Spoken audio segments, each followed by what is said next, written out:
อใจไหมเนี่ยเซ็กซี่มาก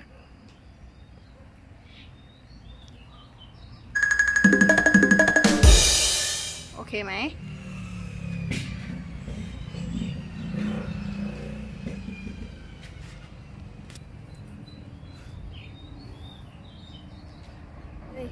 สีแดงรอจ้า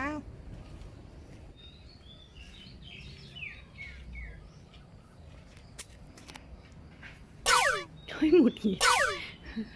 มาเอ้ยถอดให้ลูก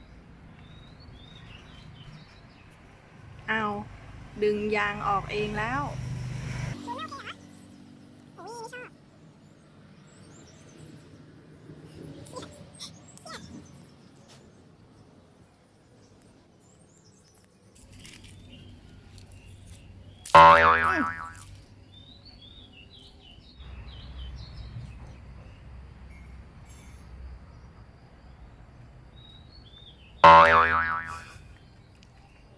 เครียดโอ้ยเดี๋ยวซื้อชุดใหม่ให้โอเค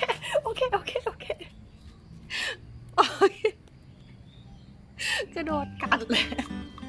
เครียดเหรอชอบฉุนกอดแม่เหรอ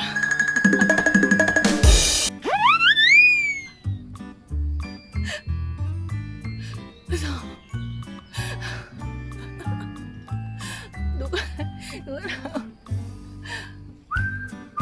เครียดเหรอลูกเดี๋ยวถอดให้โอเคฉุนไหม